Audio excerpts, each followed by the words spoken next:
தென் மாவட்டத்தைச் சேர்ந்த ஒரு தலைவர், தலித்துகளுக்காக போராடிய ஒரு தலைவர். அவர் ஒரு முறை திருமா அவர்களை சந்திக்கிறார், பேசுறாரு. நாம ஒரு இடத்துக்கு போகணும் வாங்கன்னு கூப்பிடுறாரு. திருமா அண்ணன் ரொம்ப தயங்குறாங்க, வற்புறுத்தி அழைக்கிறாரு. போறாங்க, கார்ல கொஞ்சம் தூரம் போறாங்க. கொஞ்ச தூரத்துல இன்னொருத்தர் வந்து ஏறுகிறார். அவர் RSS அடிவருடி. அண்ணன் பதறிடுறாங்க, இவருக்கு என்ன வேலை, இவர் ஏன் வர்றாருன்னு கேட்கறாங்க.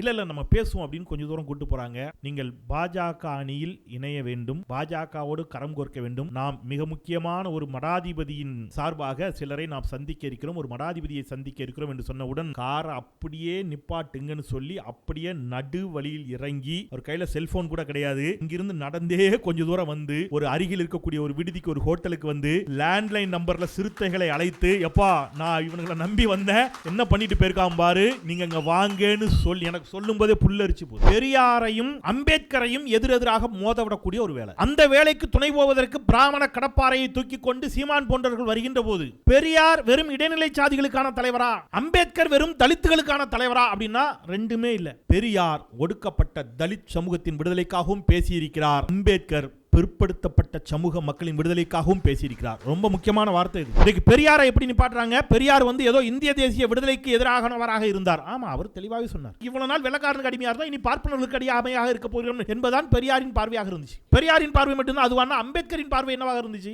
இரண்டாம் உலக போர், இந்திய வீரர்களை, இந்திய துருப்புக்களை, இந்திய ஆயுதங்களை வின்சன் சர்ச்சில் ஹிட்லருக்கு எதிராக பயன்படுத்துகிறார். மகாத்மா காந்தி கேட்கிறார், நீங்க எங்களுடைய இந்திய படைகளை, இந்திய ராணுவத்தை, இந்தியர்களை நீங்க உங்களுக்காக பயன்படுத்துறீங்களா, இதனால என்ன லாபம் என்று கேட்கிறார். அதற்கு அடுத்த நாள் புரட்சியாளர் அம்பேத்கர் சொல்லுகிறார், தேசப்பிதா மகாத்மா காந்தியை பார்த்து, நீங்க கேட்டீங்கல்ல ஒரு கேள்வி வின்சன் சர்ச்சில்ட்ட, இந்த கேள்வியை நாங்கள் உங்களை நோக்கி கேட்கிறோம். இந்த இந்திய விடுதலைக்காக எங்களை போராட சொல்கிறீர்களே, விடுதலை கிடைத்தால் அதனால் எங்களுக்கு என்ன லாபம் என்று கேட்டவர் புரட்சியாளர் அம்பேத்கர். இரட்டை வாக்குரிமையை எதிர்த்து தேசப்பிதா மகாத்மா காந்தி உண்ணாவிரதம் இருந்தபோது பலரும் போய் காம்ப்ரமைஸ் பண்றாங்க, அவரை எப்படியாவது உண்ணாவிரதத்தை முடித்துக் கொள்ளுங்கள் அப்படிங்கிறதுக்காக அம்பேத்கர் போய் பேசுறாங்க. பாபுஜியினுடைய உயிர் நமக்கு முக்கியம், இப்போதைக்கு வந்து நீங்க என்ன செய்யுங்க, இரட்டை வாக்குரிமை அப்படிங்கறத நீங்க கைவிடுங்க, பாபுஜி உயிர் நமக்கு முக்கியம் என்று சொன்னபோது இந்தியாவிலிருந்து ஒரே ஒரு தந்தி தான் சென்றது, அது தந்தை பெரியாரின் தந்தி. பாபுஜியின் உயிரை விட இரட்டை வாக்குரிமை முக்கியம், புரட்சியாளர் பாபா சாஹேப் அம்பேத்கர் அவர்களே என்று உறக்க சொன்னவர் தந்தை பெரியார். ஆவணங்களோடு நான் சொல்லுகிறேன். விநாயக் நாதராம் கோட்சே என்ற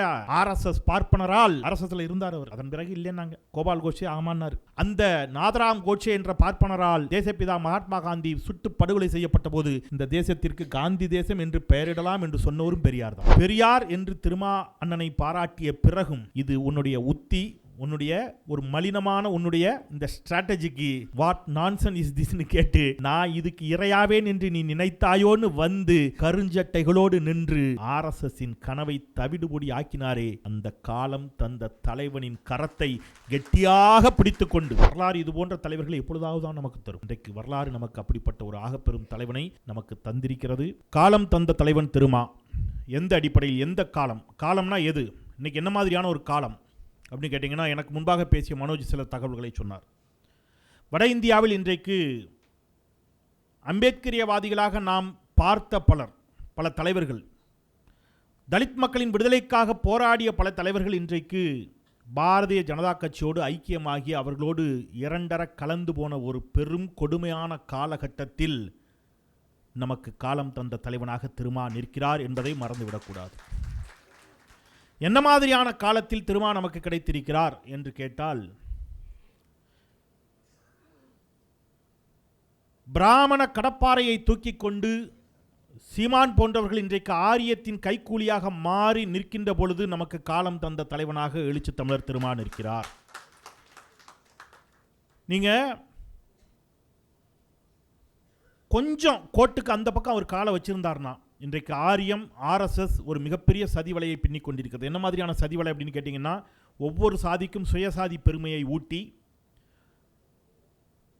ஒடுக்கப்பட்ட விளிம்புநிலை மக்கள், இன்னும் ஒருபடி மேலே போய் சொன்னா தலித் தோழர்கள் உள்ளிட்டவர்களுக்கும் கூட ஆண்ட சாதி பெருமையை ஊட்டி அவர்களை சாதியவாதிகளாக, சுயசாதி பெருமையை பேசக்கூடியவர்களாக மாற்றுவதற்கு ஒரு பெரும் சதி திட்டத்தை RSS செயல்படுத்தி கொண்டிருக்கக்கூடிய அந்த காலகட்டத்தில் ஒருபோதும் RSSோடு சமரசம் செய்து கொள்ளாமல், ஒருபோதும் RSSோடு, ஆரியத்தோடு, பார்ப்பியனத்தோடு சமரசம் செய்து கொள்ளாமல் சமர் செய்து கொண்டிருக்கக்கூடிய தலைவராக, காலம் தந்த தலைவராக நமக்கு எழுச்சி தமிழர் நம் முன்னால் நிற்கிறார் என்பதுதான் இன்றைக்கு மிக முக்கியமான உண்மை. ஏன் அப்படின்னு கேட்டிங்கன்னா, இன்றைக்கி வந்து அவர் கொஞ்சம் காம்ப்ரமைஸ் செய்தார்னா அவருக்கு காத்திருக்கக்கூடிய பதவிகள் அவ்வளவு காத்திருக்குது. அவர் எங்கேயோ போய் இன்றைக்கி செட்டிலாக இருக்கலாம், எப்படியோ இருக்கலாம். நான் வெறும் வார்த்தை அலங்காரத்துக்காக இந்த மேடைக்காக சொல்லலை.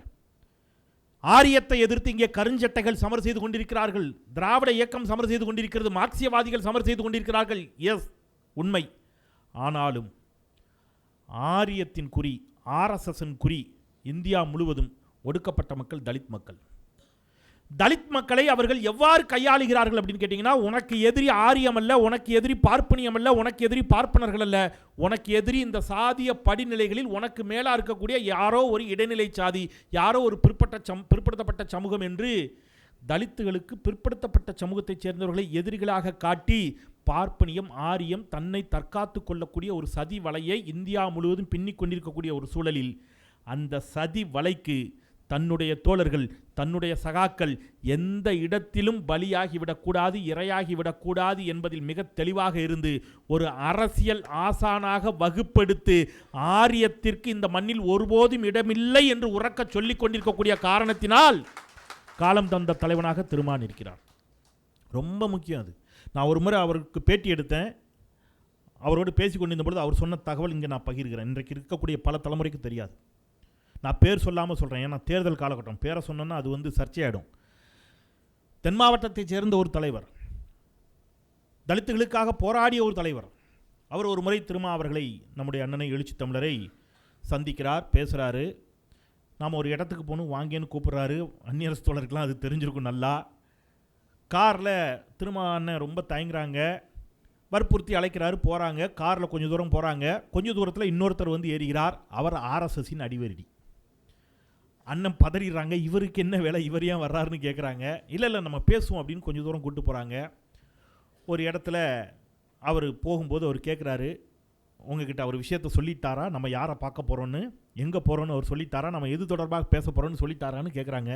இல்லை, எதுவும் சொல்லவில்லை, வாங்க பேசிக்கலான்னு சொன்னார். நானும் தோழமையின் அடிப்படையில் வந்தேன். என்ன விஷயம் என்று சொல்லுகின்ற பொழுது, நீங்கள் பாஜக அணியில் இணைய வேண்டும், பாஜகவோடு கரம் கோர்க்க வேண்டும், நாம் மிக முக்கியமான ஒரு மடாதிபதியின் சார்பாக சிலரை நாம் சந்திக்க இருக்கிறோம், ஒரு மடாதிபதியை சந்திக்க இருக்கிறோம் என்று சொன்னவுடன் காரை அப்படியே நிப்பாட்டுங்கன்னு சொல்லி அப்படியே நடு வழியில் இறங்கி, அவர் கையில் செல்ஃபோன் கூட கிடையாது, அங்கிருந்து நடந்தே கொஞ்சம் தூரம் வந்து ஒரு அருகில் இருக்கக்கூடிய ஒரு விடுதிக்கு, ஒரு ஹோட்டலுக்கு லேண்ட்லைன் நம்பரில் சிறுத்தைகளை அழைத்து, எப்பா நான் இவனுங்களை நம்பி வந்தேன், என்ன பண்ணிட்டு போயிருக்காம பாரு, நீங்கள் இங்கே வாங்கன்னு சொல்லி எனக்கு சொல்லும்போதே புல்லரிச்சு போகுது. காலம் தந்த தலைவன் நிச்சயமாக திருமா, உறக்க சொல்லலாம். இன்னைக்கு ஒரு வேலை நடக்குது, அதுதான் ரொம்ப முக்கியமான வேலை. பெரியாரையும் அம்பேத்கரையும் எதிரெதிராக மோதவிடக்கூடிய ஒரு வேலை. ஏதோ பெரியாருக்கு அம்பேத்கர் எதிரி போலவும், அம்பேத்கருக்கு பெரியார் எதிரி போலவும், அம்பேத்கரிய சிந்தனைகளுக்கு பெரியாரிய சிந்தனைகள் எதிரி போலவும், பெரியாரிய சிந்தனைக்கு அம்பேத்கரிய சிந்தனைகள் எதிரி போலவும் ஒரு வேலையை செய்கின்ற பொழுது, அந்த வேலைக்கு துணை போவதற்கு பிராமண கடப்பாறையை தூக்கி கொண்டு சீமான் போன்றவர்கள் வருகின்ற போது, பெரியாரும் அம்பேத்கரும் முரண்பட்டார்களா? பெரியார் வெறும் இடைநிலை சாதிகளுக்கான தலைவரா, அம்பேத்கர் வெறும் தலித்துகளுக்கான தலைவரா அப்படின்னா ரெண்டுமே இல்லை. பெரியார் ஒடுக்கப்பட்ட தலித் சமூகத்தின் விடுதலைக்காகவும் பேசியிருக்கிறார், அம்பேத்கர் பிற்படுத்தப்பட்ட சமூக மக்களின் விடுதலைக்காகவும் பேசியிருக்கிறார். ரொம்ப முக்கியமான வார்த்தை இது. அம்பேத்கர் தன்னுடைய பதவியை ராஜினாமா செய்ததே பிற்படுத்தப்பட்டோருக்கான இடஒதுக்கீட்டிற்கான முயற்சியை அவர் எடுத்த பொழுது அது மறுக்கப்பட்ட காரணத்தினால்தான் புரட்சியாளர் பாபா சாஹேப் அம்பேத்கர் தன் பதவியவே ராஜினாமா செய்து விட்டு வருகிறார். இன்றைக்கு பிற்படுத்தப்பட்ட சமூக தோழர்கள் இதை புரிஞ்சுக்கணும். அம்பேத்கர் வெறும் தலித் சமூகத்திற்கான தலைவர் அல்ல, ஏன்னா தலித்துகளுக்கான இடஒதுக்கீடு என்பது பிரிட்டிஷ்காரன் காலத்திலேருந்தே இருக்குது.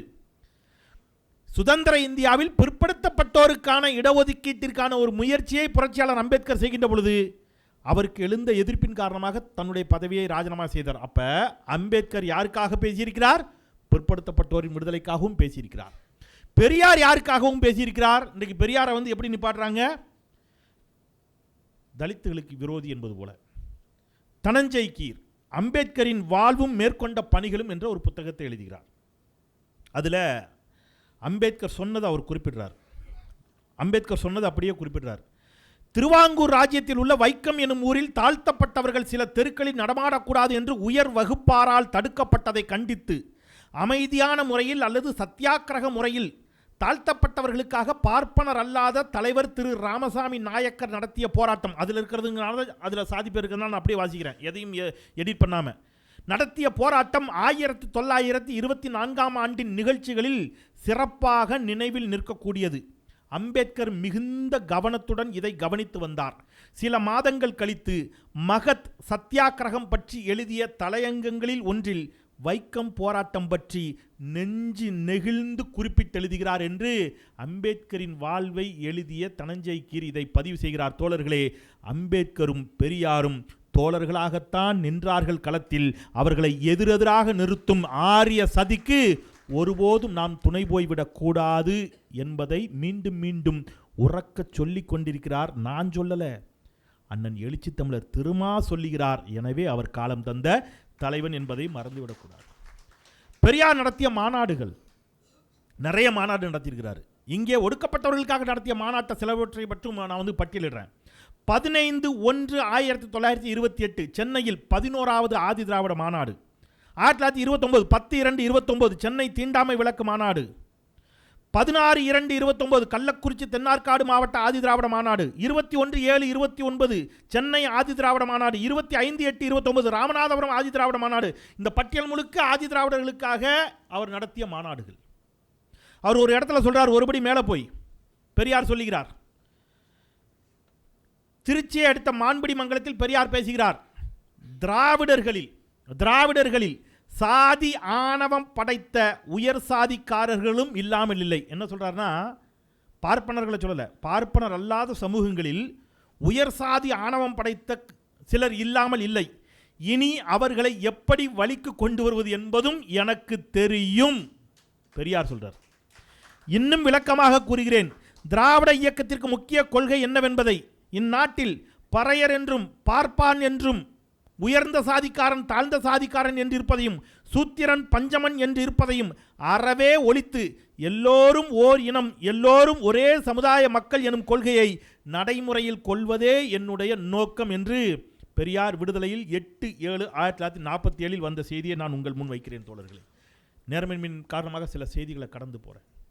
இன்றைக்கு பெரியாரை எப்படி நிப்பாட்டுறாங்க? பெரியார் ஏதோ இந்திய தேசிய விடுதலைக்கு எதிரானவராக இருந்தார். ஆமாம், அவர் தெளிவாகவே சொன்னார். இது ஒரு ஒப்பந்தம்.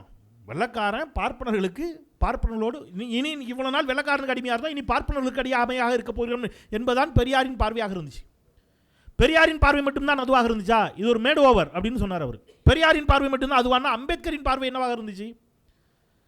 2ஆம் உலகப் போர், இந்திய வீரர்களை, இந்திய துருப்புக்களை, இந்திய ஆயுதங்களை வின்சன் சர்ச்சில் ஹிட்லருக்கு எதிராக பயன்படுத்துவதற்கு முயற்சிக்கிறார்.